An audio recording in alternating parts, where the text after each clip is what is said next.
It was supposed to be an ordinary walk.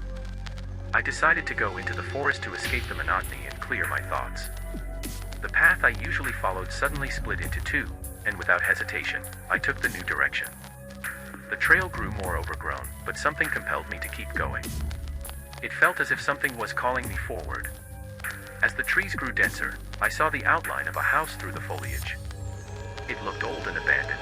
The roof was caved in, the windows empty, and the door creaked as it swayed in the wind.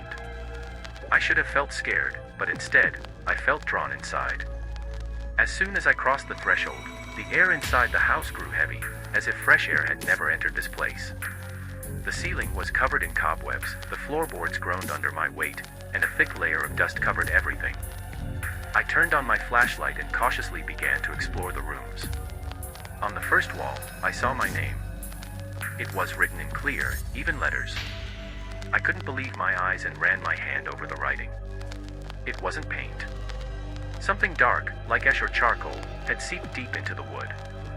I thought it was a coincidence. Maybe someone who used to live here had the same name as me. But when I entered the next room, I saw the same thing. My name repeated over and over, on every wall. The farther I went, the more of it there was. Small and large letters, some crudely scratched into the surface so deeply that the wood seemed shredded to the core.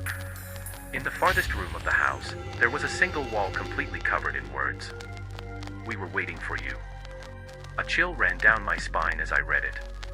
The air grew heavier still, and the darkness outside the windows seemed even deeper. Then I heard a sound behind me. I whipped around, clutching the flashlight. The hallway was empty. But then I saw it, a shadow, vaguely human, flickering in the distance. I began to retreat, but with every step, it felt as though the house was getting larger. The door I had entered through now seemed far away, and the flashlight barely reached it. In the next room, new writing appeared on the wall, words that hadn't been there before. "You came too late."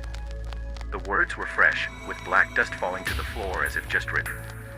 My hands started to shake, but I forced myself to keep moving. I heard the door slam shut behind me with a deafening thud. My heart pounded so hard that I could barely hear my own footsteps. Then came the voice.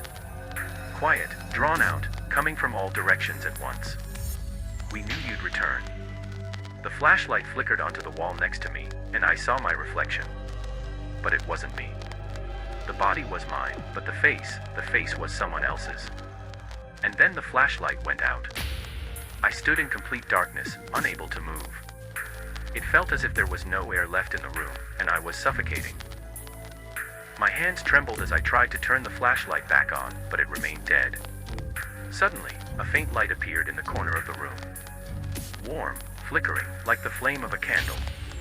I took a step forward, trying to see where it was coming from, and then I saw something that made my heart stop. In the center of the room, which I had thoroughly inspected earlier, now stood an old wooden table. A candle burned on it, and next to it lay a piece of old paper. My name was written on it in large letters, and beneath it was another phrase. "Sit and remember why you're here." My head spun. I didn't know what it meant. I didn't know why I was here. This place felt completely foreign to me. But was it truly unfamiliar?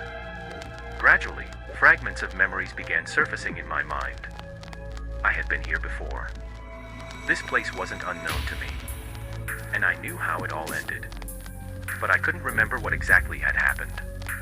I approached the table and touched the paper. It was cold, as if it had just been pulled from a freezer. Then I saw new words start to appear on the wall next to me, just above the candlelight, burning into the wood before my very eyes. "You did this yourself." What did I do?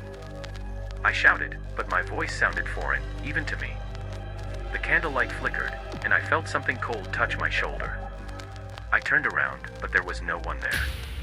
Only a shadow, moving along the wall. It stretched, taking on the shape of a person, until it stopped directly across from me. The shadow extended a hand, which seemed to reach directly toward me. "You must remember," the same voice said, now very close. I looked back at the table and saw the paper had changed. A new date had appeared on it, tomorrow's. And below it, the words, "Your time is up." At that moment, the candle went out, and the room was consumed by complete darkness. But even in the blackness, I could see them. Eyes. Dozens of eyes, watching me. And each one of them was mine.